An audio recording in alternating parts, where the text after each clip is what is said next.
Welcome everyone to the first episode of Scale Tail, the customer success podcast. I'm your host, Mausmi Ambastha. I'm the founder of ZapScale, and I'm thrilled to have you all join us.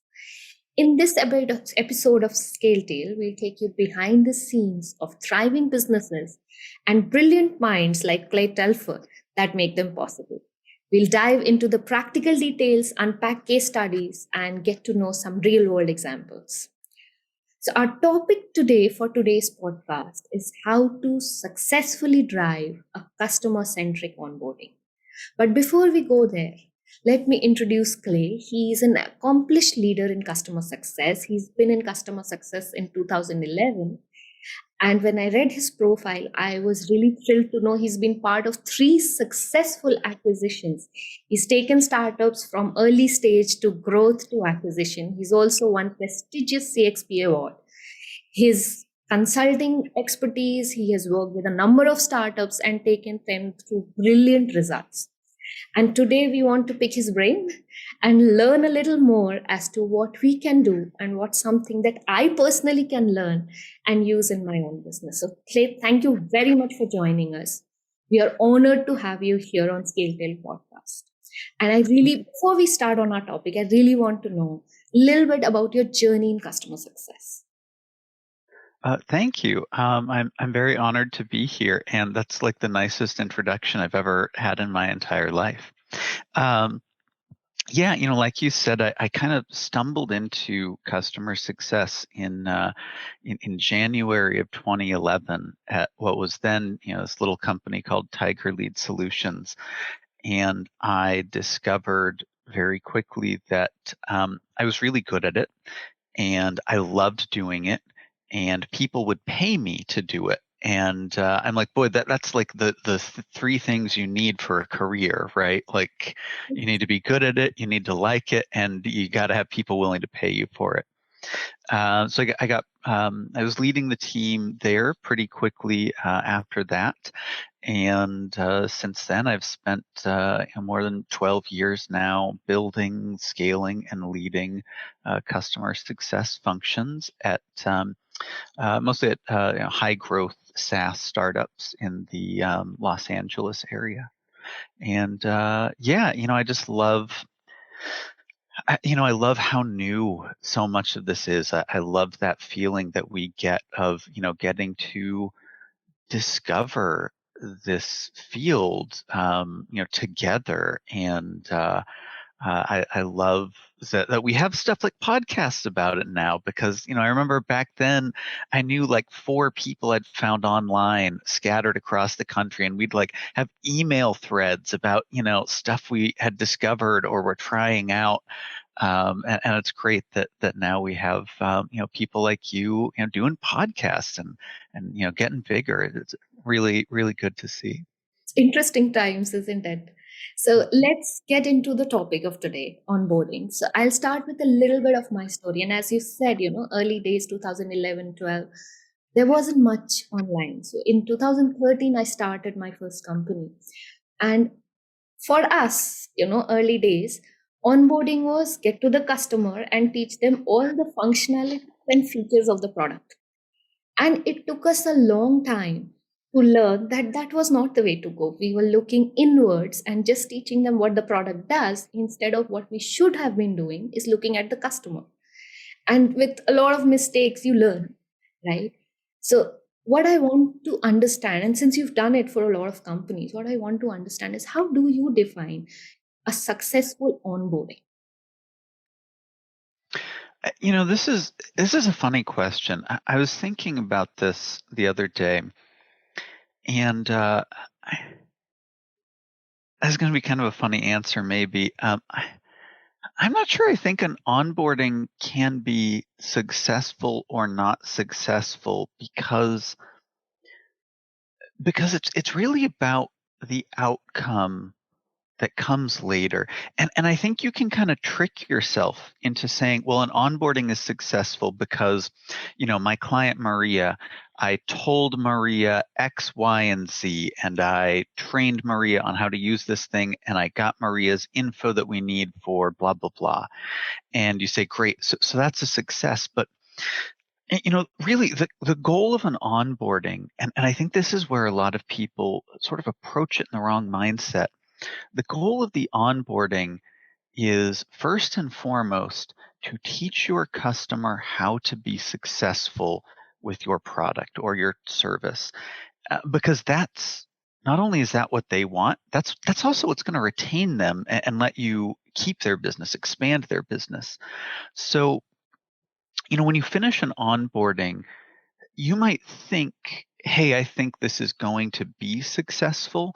But really, you don't know if it's successful until, a few days later, a few weeks later, when you can see, is the customer doing the things they need to do to reach whatever goals they have with your product? If that's the case, then it was a huge success. If that's not the case, then it wasn't a success. No matter, what boxes you checked, or like you said, no matter what you sort of showed them how to use, you don't really know until a little while later. Which I think in many ways is sort of the story of our industry, right? Retention is kind of a trailing factor. So much of what we do is like, great, and in 3 to 16 months, we'll know if that was a good idea or not. It is, and therefore it requires so much insight in early days to be able to see. And what you're saying is so correct. I did the same mistakes early days, just trying to be so excited about my product and just tell the customer, oh, my product can do X and Y and Z. And I was not looking at what customer will get successful in using and how they will become successful, Mm-hmm. and the result of it or the failure of it takes so much time to actually surface that you miss a lot of signals. And that was a learning experience for me. So how do Yeah. you start looking at it in early days? Like, how do you identify I don't know. Identify which part. that what you're doing is not really right because you Mm. keep on looking at internally Oh, this is super. Yeah, this is super easy. Anybody listening to this, if you're wondering, am I doing it right? You're not. And no offense, I'm pretty confident in saying that because I always say every company I've worked for, every company I've consulted for, every company where somebody in one of my CS groups is like, hey, I put together this new process looking for some feedbacks from some folks, they're all doing it not as right as they could be doing it. Um, because we the way we think about onboarding right now is is so primitive, I think, where we're still thinking about it, like you said earlier, we're still thinking about it like, okay, well, we need to do a bunch of like metaphorical paperwork, right? I need to get the customer's info and ask them some questions and write down the answers. And I need to basically be a YouTube tutorial. I need to show them how to use the program or the software or whatever it is. Um, so this is how you know whether you're doing it right or not. Was your onboarding designed from the ground up with the sole purpose of, at the end of this, the customer knows what they need to do to be successful, they know how to do what they need to do, and they have a plan for doing it? Those three things are what really matters in an onboarding. So if you're listening to this right now and you're saying, actually, yes, we designed this the whole onboarding, the holistic process around accomplishing those three things, and everything else is kind of secondary. There's other goals you've got in your onboarding, but it's all kind of secondary to that. If you can say that, great. Maybe you'll pick up a few tips here and there, but you're doing it right. If you can't say that, then you're not doing it right. But don't feel bad because none of us are doing it right. So uh, yeah, I guess that's what I would say is are those three things the core of your onboarding? And I kind of emphasize the core because it's no good if you say, oh, well, we had this old onboarding process and then we realized we needed to emphasize those three things, so we added them on at the end. I'm like, nah, man, you got to tear it down. You got to build it from scratch around those three things. You've given me a lot of food for thought. I'm going to have a chat with my team tomorrow. I hope I don't get anybody in trouble. No, I think that's a very interesting way of looking at it. And I think it's, instead of just saying I'm doing it right, just because I've done it so many times, that doesn't mean it will always be right. So it's always important to go back and, criticize yourself. That's the Mhm. idea. That's what you're saying. So another question that I have, Clay, for you is, you know, the concept or the seed for product adoption is sown in the early days of onboarding, right? That's what everybody talks about. So if you can give us an example or sort of a case study where you have seen or you have worked on product adoption and how it was embedded within the process of onboarding. Yeah, here's the thing. When somebody buys your product, they want to adopt it. They don't get out their credit card if they don't want to adopt it. And right now, somebody out there is hearing this and they're saying, "Oh, well, people, I do B2B, and like somebody buys my product and then they hand it off to somebody beneath them who like doesn't actually want to adopt it." Um, but like the person who bought it, they want it adopted, right? That point of contact that you have to work with, they might not be enthusiastic about it, but they want it adopted because otherwise their boss is going to get mad at them, right? So whoever you're working with, they intend to adopt it. Um, the reason that people sometimes don't adopt it is that things go wrong and they don't see the path to success. They don't see the path to reaching those goals that they had. So, when we talk about, the seeds of adoption are set during onboarding, I think really the seeds of adoption are kind of set almost even earlier, almost during the sale, right? Because again, the customer, when they open up their wallet, when they take out their credit card, they intend to adopt it. I think it's more accurate to say that during your onboarding, you can ruin those seeds of adoption, Mhm. or you can water them. And the big thing there is just, are you showing the customer how this journey ends with them living happily ever after? And this is something I talk about, where every question you ever get from your customer, every request, every interaction you have is really the same question at the very root of it. If you dig down, they are always asking you, am I going to live happily ever after? They want you to tell them a story that ends with, and you lived happily ever after because you're so smart, you bought our product. So, during that onboarding, you really want to be showing them constantly, hey, you want to get here, you bought our product to get you here, and as we do this onboarding work, here's how it moves you closer to that happy ending you're looking for. And often we do a really bad job of it because often we get really bogged down in, oh, I got to do all this paperwork. I got to, walk them through a bunch of product stuff. I got to get them on some meetings they don't really want to be on. And it's usually because we haven't done a good enough job of showing them why this is important to them, why they should be fired up to be here. And once you start doing a good job of that, you'll see the enormous difference when all of a sudden your customers are excited to attend those meetings, right? Those meetings that right now you're like, man, like half the time people like don't They even don't show want up to these and we have to reschedule. Yeah, they no show, or, an hour before I get an email like, oh, I'm kind of busy, let's put it off, right? Um, People only do that when they don't think those meetings are valuable. to. And if we're showing them, hey, like, here's how this onboarding process gets you closer to your happy ending, suddenly they show up. Suddenly they're early to the meeting. Suddenly they're saying, hey, how quick can we do this? Not, Jesus, how quick can we do this, man? I'm so bored. But like, hey, like, how quick can I get in there and learn all this stuff?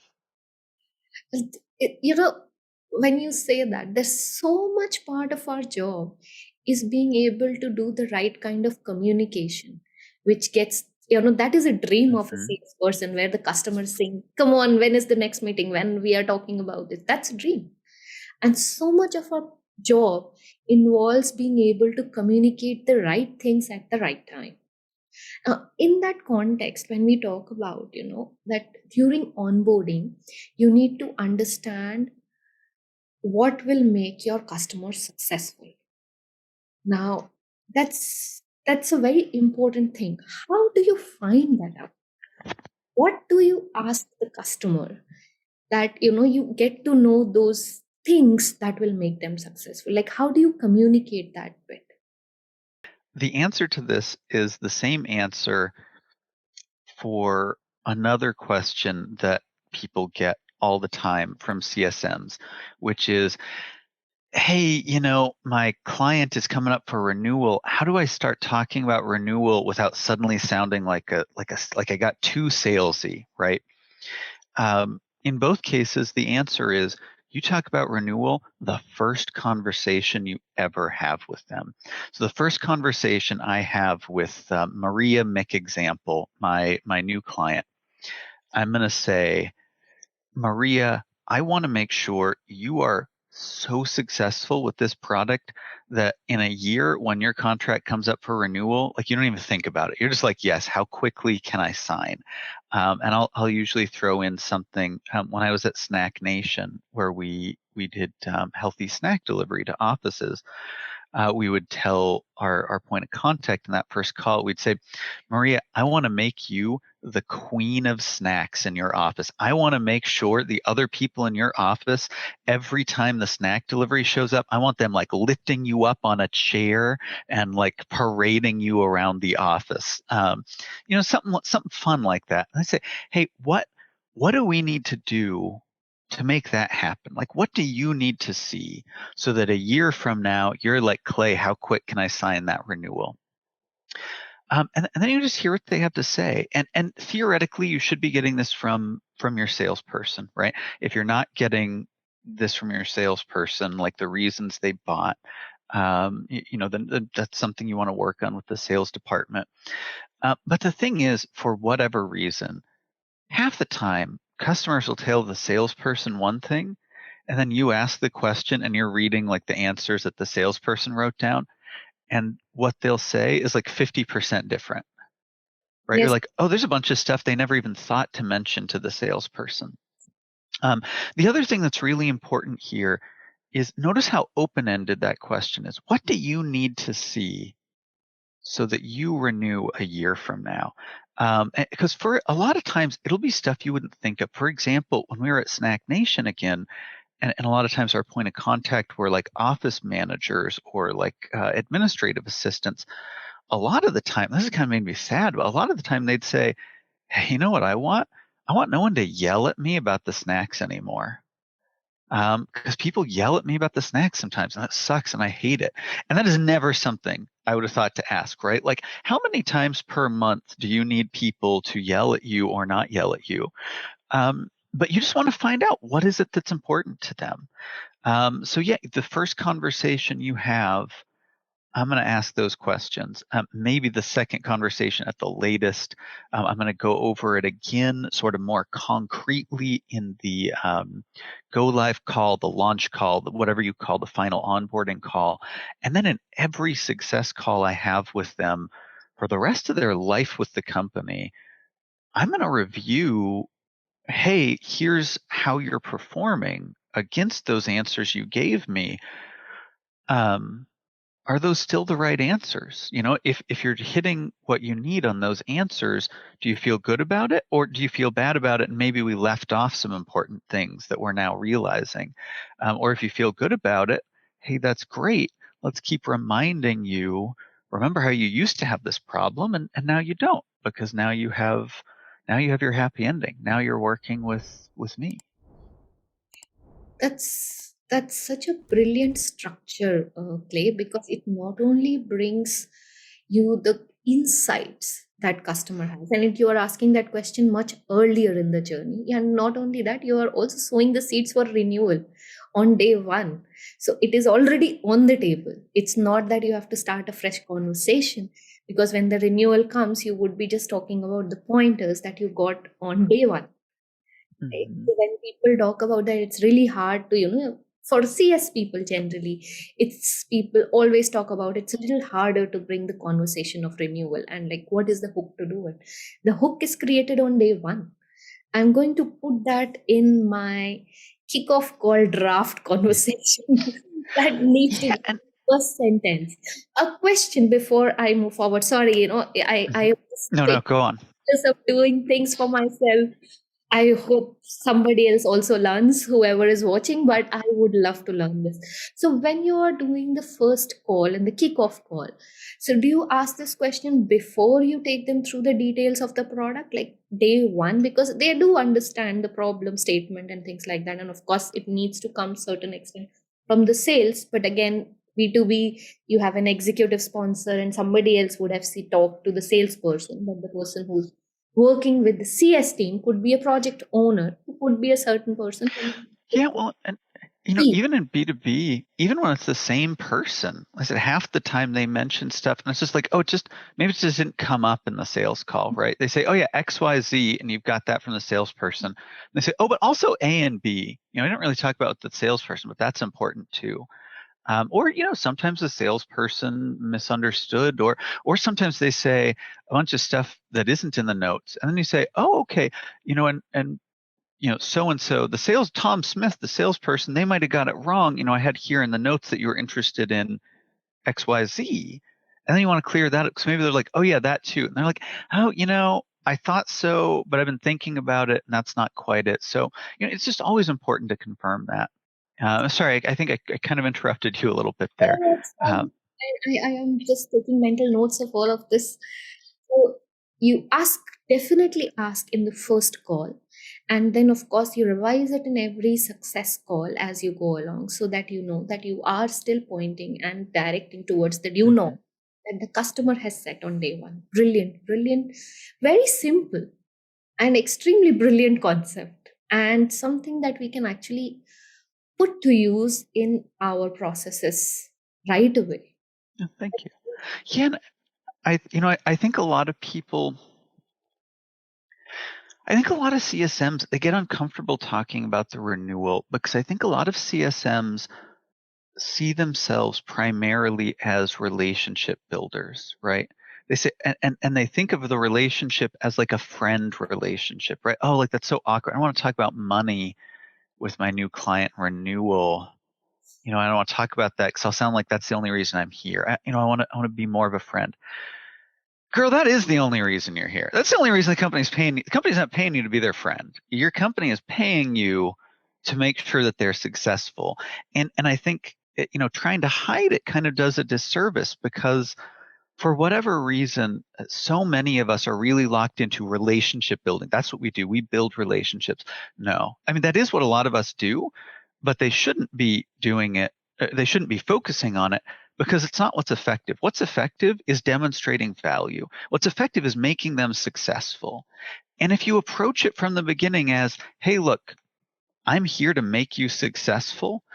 And that's what our relationship's going to be built around. Our relationship's going to be built around the fact that I'm kind of working for you. I'm certainly working with you, and I'm here to make you successful. If you're clear about that from the beginning, it's not weird. No, It's not salesy, which isn't even necessarily a bad thing to be salesy, but there's just none of that if you're just clear about it. If you stop thinking of yourself as like trying to build a friendship and start thinking of yourself as being the concierge, helping this person realize the value of your product. it's like you're reading my mind. So Thank you. professional relationships, it's the same, right? For like a startup founder and investor, it, it's a professional relationship. Or in a business, you are an employee and there is a boss, somebody you are reporting to. Being friends and having a great relationship helps, but that's not what you're there for. right? You're there for creating certain value. It helps to create that relationship and you will have better communication. But if you don't bring value on the table, whatever professional relationships or roles you are in, it doesn't work. So it needs Yeah. to have that balance.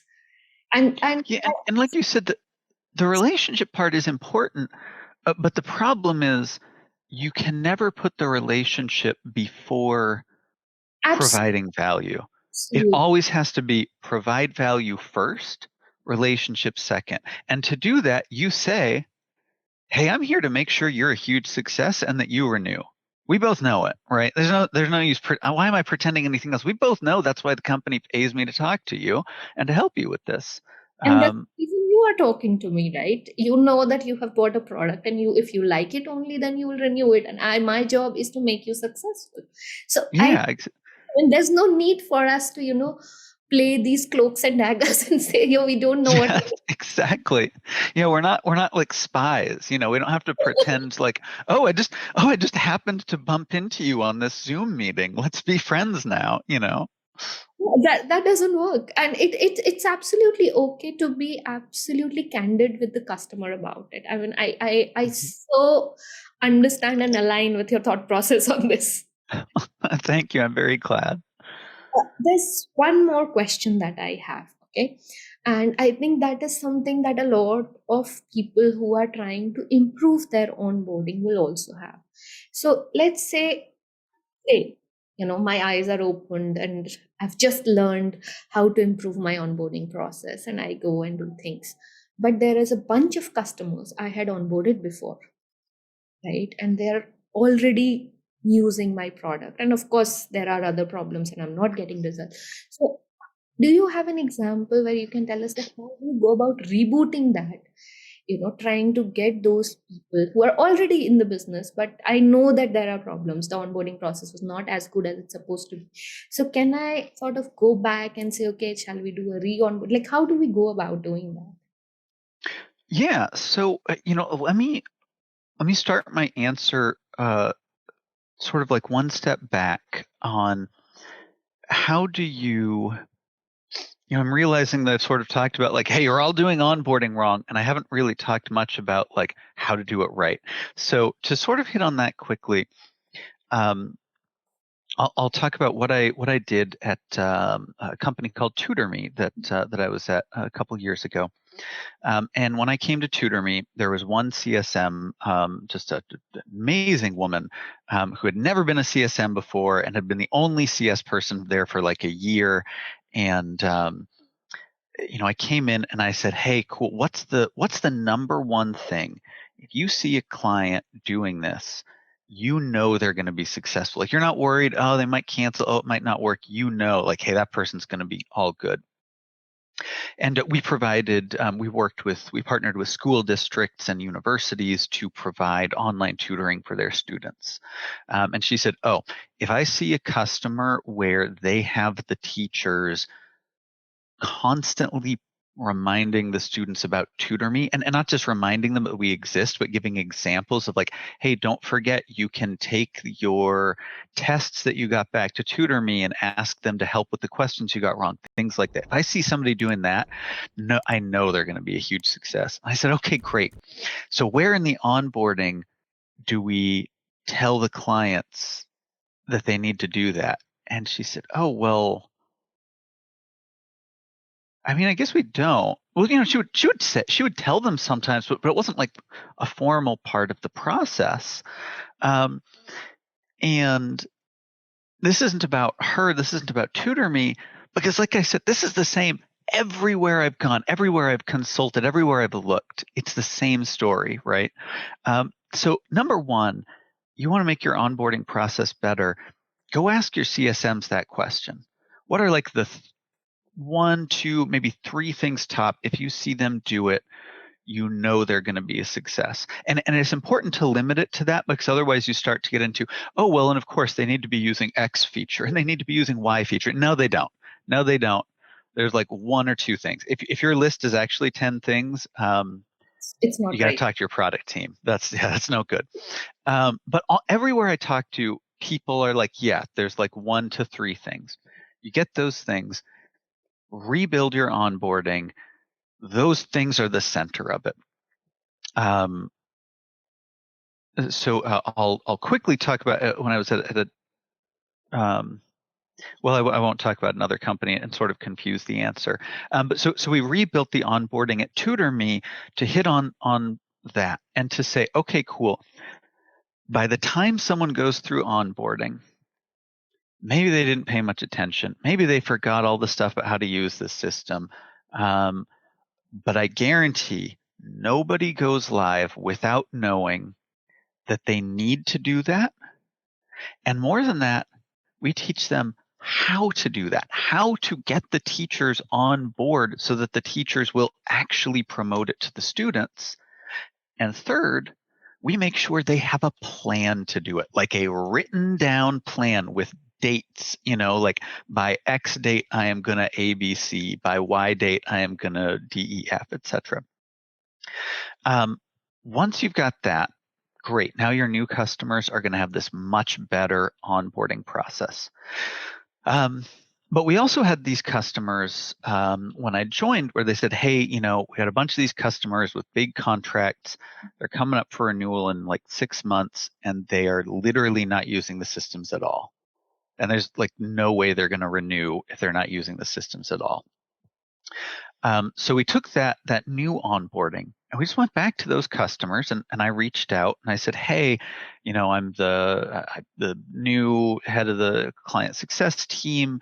I'm looking at your stuff and I see that, you aren't really using it. And I'd like a chance to show you how to get you the success you were looking for when you signed up with us. And some of the people by that point, someone just said no, because, you get that one chance to make a first impression, right? And we lost it with them, and they canceled when their contracts were up. But the ones that said yes, they come in and we take them through this whole new onboarding designed around making sure they're successful. And all of those people, all the people who went through that new onboarding, all of them renewed.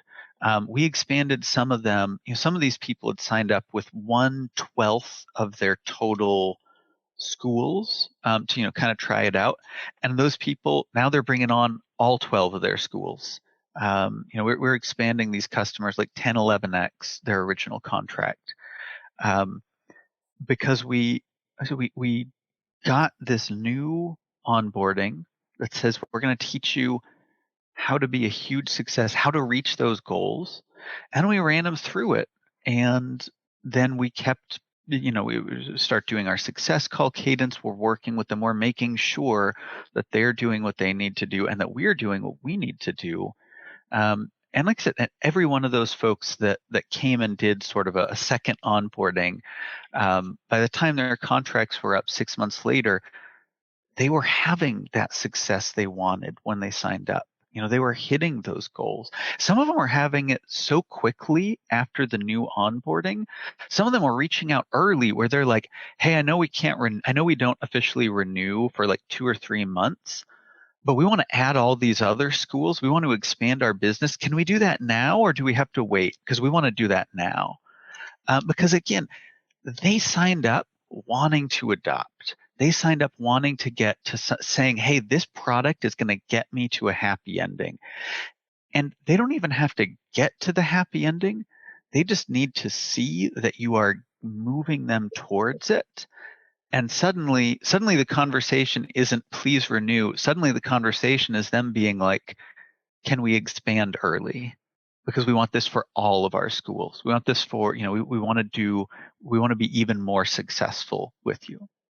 Wow, Clay. So it was kind of a very long answer that touched on a lot of stuff, but hopefully helpful for some people. Absolutely, absolutely. I think I have some of the, some of very important nuggets that I can actually go and implement in my business tomorrow. And that's exactly what I was looking forward to in our conversation. That's what I told you Oh, when we good. just had our chat, right? I want to learn.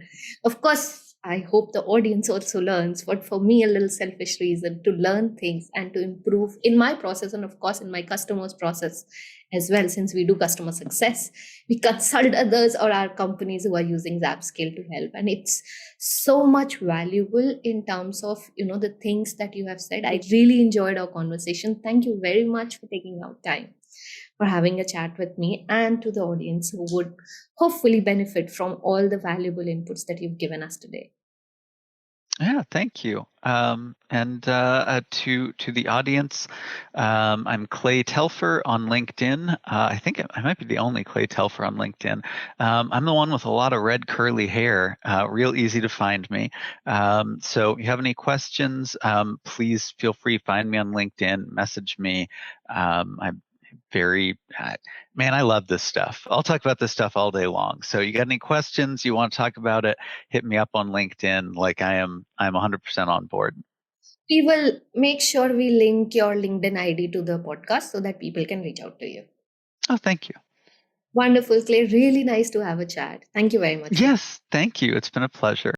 In this episode of Scale Tale, we had an awesome conversation with the dynamic Clay Telfer and had some practical insights on how to align onboarding towards success. Let's review the key things we learned. You can trick yourself into believing that you did a successful onboarding, but if the onboarding was successful or not will truly be known after 12 months at the time of renewal, when you see churn or retention in your business. So it's a highly lagging indicator. So, how do we know if the onboarding was done right on day one? You should ask yourself, was my onboarding designed for the sole purpose that at the end of it, the customer knows the answer to these three questions? Number one, what do they need to be successful with my product? They know how to do it and they have a plan to do it. Now, how do we find out what will make a customer successful? Simple, ask them. You may be surprised by the answers. You should ask in your first conversation, Mr. Customer, I want to make sure that you are super successful with my product. What do I need to do to make that happen? What do you need to see so that 1 year from now you ask me, how quick can I sign the renewal? Get those answers and make them the North Star of your onboarding. Review the insights in every subsequent success call. This ensures you not only know what will make your customer successful at every stage, but you also have the renewal on the table. Now, how do you review and improve your current onboarding? Simple, ask your CSMs, they know it. What are the three things that your customer uses or does that ensures that they will be successful? And then make these three things the focus of your onboarding, bake them into the process.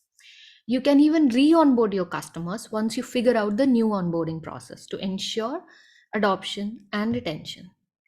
Thank you all for joining us on ScaleTale. In the next episode of ScaleTale, I will bring back a new guest and a new topic around customer success, and we will discuss practical tips and case studies on how to drive an effective CS strategy. Stay tuned. Don't forget to follow Clay Telfer on LinkedIn, and if you like this episode, follow and subscribe to the ScaleTale podcast on your favorite podcast platform.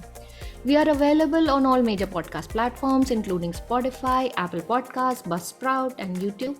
Links are in the description. Wish you a zapping NRR and renewal rate.